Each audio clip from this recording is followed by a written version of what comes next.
of one of the sickest, most demented movies I have ever seen. Miss Isabelle Fuhrman! Hello, hi. Isabelle Fuhrman. Her character in Orphan, you know what? How much I want to talk to her about this character. Because how old were you when you were cast in Orphan? I was 10 years old when we did the first Orphan movie, and turned 11 while we were filming. Not to spoil the entire secret of the movie, Esther was a 32-year-old woman pretending to be a child in order to be adopted by a family, hopefully meet the greatest love of her life, her adopted dad. I was just honestly trying to survive the third grade at the same time. Crazy to think about when I look back, but I was doing, we would go on set and we would film parts of the movie, and then I would be doing school the entire rest of the day. I think part of the reason I was probably cast was because I remember reading the script and feeling like I understood Esther. I was like, oh, she just wants somebody to love her, which is at the core really why she does all of these demented things. So I think that the innocence that I brought to it, in a sense, helped me dive into her, which is why she's such an iconic character in my opinion, is that she's not just like a crazy person trying to do all of these things. She really, at the core of it, wants to find love and wants to feel accepted and wants to be loved by her family. And so there was something about that that I understood as a 10-year-old. And then as far as like some of the more graphic adult themes in the movie, I was very lucky that my parents were with me when I was filming, and they were explained to me in like the most PG way that I didn't understand when I was a kid, saying, I'll cut your hairless little prick off before you even figure out what it's for. I didn't understand what that meant at 10 years old, but now when I watch it, I'm like, that's pretty iconic. It's a pretty good line. That's what it was. No, That's awesome. Yes. I was like, that's pretty badass. I mean, it's a great line. To try to keep the mood light for you, or do they just have it be as dark as possible? I think when you make horror films in general, it's actually very light on set because there's so much make-believe, which is what's so fun about making films, and it's what I love about making horror movies. You have fake blood and fake guts, and like, you know, there's like a fake replica of your arm that somebody made, and all of this stuff is just so cool to look at, and that's why everybody is here. And you get to do that every single day on set. I think there's something fun about being able to like come to work and like cry and scream your head off. That is enjoyable when you watch a movie like that. It makes your heart race, and I think that that's something that I love about being on set of those films. So most horror films I feel like are very light in between the takes, to be completely honest. I'm yet to work on one where I feel like the energy on set is very dark simultaneously. I feel like there's nothing you can really do when you're covered from head to toe in fake blood that tastes like sugar corn syrup, other than just laugh. Oh no, I was Esther for Halloween like 2 years ago. It's on my Instagram, you can watch it. And it was so funny because it was totally last minute. I didn't know what I was gonna do for Halloween. I dressed up like Esther and took a picture for my Instagram. And then my friends were like, we're gonna go to this party. Do you wanna dress up as something else? I was like, I didn't bring any other costume. So I was like, why not? I'll just stay in the outfit. And I have like the original ribbons, I have the dress from the set, like everything was authentic. And the whole night, nobody recognized me. I had so many people come up to me and be like, your costume is amazing. You look so much like her. And I was just like, you know what? Unless somebody actually asks, I'm just gonna be like, yeah, great, sure.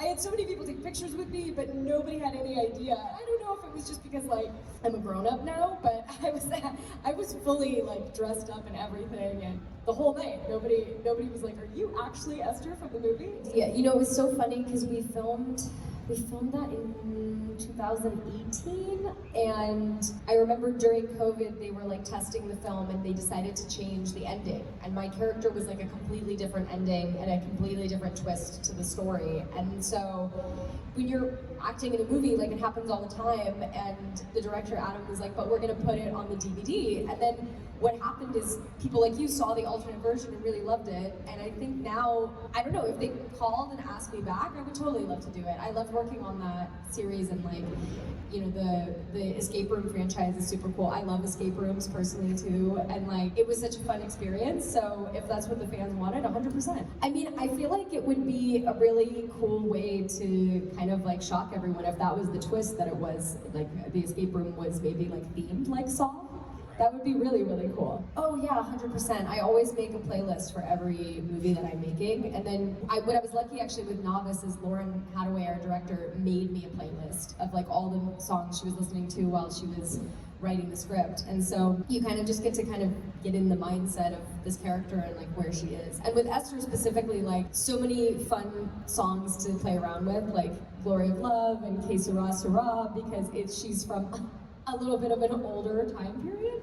So there was like something fun about playing with the fact that she's very ladylike and what music is she listening to when she's alone in her room. You know, I love old Betty Davis like horror movies, like Whatever Happened to Baby Jane. Like those films really to this day I can watch over and over and over again because it was a different kind of horror. It was like dark and twisted and also beautiful and seductive, and there was something really cool about that. And that was actually, I watched that when we did the first Orphan movie. Jama, our director, sent me that film, and he also sent me All About Eve, and he was like, I want you to watch these two films because this is like what I want the inspiration to be for Esther in this household. And I did rewatch them when we were working on the second one too, because you know, they're horrific in a different way. They're psychologically like really messed up, which is what I love so much about them too. I had actually never watched a horror film until I was cast in Orphan. So funny, I used to only watch animated movies when I was really little. For some reason, like live action movies were not something that I loved. And then my dad made me watch Wizard of Oz, and I remember that like completely changed my perspective on watching like real people in movies. And when I did Orphan, that was the first time I watched horror films. Jama, the director, sent me like a whole list of movies to watch before we started filming, and that was my first like dive into horror. And then as I've gotten older, I have definitely more of an appreciation for the genre. There's some like horror movies you can watch over and over again, and there's some like I only watch once. Some of my favorite franchises, I really like the Escape Rooms franchise. I was really happy to be part of it. I also really enjoy the Halloween franchise and Insidious as well. I've seen Saw quite a few times, and like Hills Have Eyes and those movies too. Not a franchise, but I think my most messed up horror movie I ever watched was Midsummer, and one of my friends was in that movie and he got like filleted, and I was like, I'm never gonna watch this movie again. It's horrible to watch someone you know like look like that in a movie. When we filmed the first movie originally, my character Esther, didn't die, she survived. And then they did like focus groups, which they do for every movie, and everyone told them to kill me because they didn't like Esther. They were like, kill her. So we went back and shot a different ending, which is actually on the DVD. So the ending of the movie where I end up in the ice, that was super cool to film because we got to do like diving training, and they built this entire lake that was basically the size of this room on a soundstage. So if you can imagine like being 12 years old and like swimming in a fake lake with ice that's like actually warm, and like, you know, having like scuba training and seeing how long you can wait until you breathe underwater, and then also filming like an ending to a movie, it was a really fun experience. I remember when the movie was coming out in LA, they were promoting it everywhere, and they actually put it like the poster on the Jumbotron during the Laker game. One of my classmates came to school with a t-shirt and like a sticker with my face on it. And he was like, I saw you at the Laker game this weekend. I was like, I've never been to the Laker game. And he showed me all these pictures, and I was just so shocked by it. And then people started making jokes, like, you know, you're in school, it's like, people started making fun of like the fact that you're scary. So people would like run away from me in the hallway as a joke and be like, the scary girl, the scary girl. But then, you know, kids are mean. You keep going to school and you're like, it's fine. So it was funny when I was little and it was coming out. I don't think I realized how big of a film it was until like later when I started walking around with my parents and people would come up to us on the street. Like, when you're 10 years old, you're like, who's this? Why is somebody coming over to me, a stranger? I'm not supposed to talk to strangers. I really love this movie called Amélie that is like an old French film. Like, it always makes me feel good and makes me laugh a lot. Sometimes I just like to watch those movies, you know, the ones that make you cry, like The Notebook. Sometimes it's good, like it's a great release to watch. You know, it's what I love about movies. You can watch a movie that makes you scared, you can watch a movie that just makes you cry your eyes out, you can watch a movie that makes you feel like you're falling in love. It's like, it's a beautiful part of movies is that you can like dive into a world for 2 hours and escape the reality that you live in, you know? You had auditioned for Katniss. I was like your daughter. like obsessed with the book series, like beyond obsessed. And I originally actually auditioned for Prim first, and then the movie took a while for it to get made. So by the time they were actually ready to go in casting, I was 15. And I was like, maybe I could be Katniss because I'm so close to being 16 and she's 16 in the book. Gary, the director, like knew he wanted to cast Jennifer, like from the very beginning. And I remember I wanted my audition to stand out. I picked the epilogue from the end of Mockingjay to like say to the casting director at the end. And because I did that, she remembered that there's a scene where Clove kind of taunts Katniss and with this big, you know, the villain monologue that they all have. And so she thought of me for Clove, even though I was way too young, because the career tribute's supposed to be 17. I read the book, supposed to be 17, training her whole life, ready to go in the games. And they sent me an email and asked me to come in and audition for Clove, and they just cast me off of that audition. So it's just, I think it's just a big lesson of like when you really want to do something, sometimes going the extra mile or doing something that's like outside of what you're supposed to do really lets people see your passion and your love for something. And really that's the reason I think that they included me in the movie, was they could tell how much it meant to me to be a part of it. So, and then you get to hang out with like all of these amazing actors and great people, and you're throwing knives and running around the cornucopia, and you're like living out this book that you loved so much. It was a really surreal and very cool experience. Oh, it was so easy. Yeah, it was super duper easy. And I didn't have to do an accent, and I didn't have to learn sign language for that. I think the knife throwing was a new skill. I'm really good at darts now, and I think it's because of that, if I'm being honest. Is there a role that you had that you feel like kind of flew under the radar, didn't get the love that it truly deserved? I'm super proud of a movie I did called The Novice, which is a movie about collegiate rowing and about grit and ambition, and how sometimes you just have this drive to be the best, and it doesn't have to come from somewhere outside of yourself. And it is a little dark and twisted, the movie too. And there is a little bit of body horror in it, so there's something in it for the horror crowd for sure. But it's a movie that I'm incredibly proud of. I had to learn how to row at a collegiate level, and I only had like probably 6 weeks to do it. I was really fortunate. I had great coaches and trainers, and like I had no stunt double the whole movie. I rode the entire film. Like I gained 12 pounds of muscle. It was like a really intense film. We were nominated for 5 Independent Spirit Awards, so it's a really great film, and I highly recommend everybody see it. I'm a really big fan of it, and very proud of like our entire team, our director, our composer, everybody that was involved. It's a great film. I'm really proud of it. Oh yeah, directed by the one and only Julia Stiles. Has to have a dark twist. Yeah, it's based off of a USA Today bestseller by the same name, Wish You Were Here, and Julia was actually reading it and writing the script while we were filming Orphan, First Kill. She called me a couple months after the movie came out, was like, I want to talk to you about a movie that I probably think that no one would ever think of you for, but because I got to know you and you're not as terrifying and scary as I thought you'd be. She's like, I'd love for you to do a movie like this and people to see you more as who you are. The film is about a young woman named Charlotte who works at a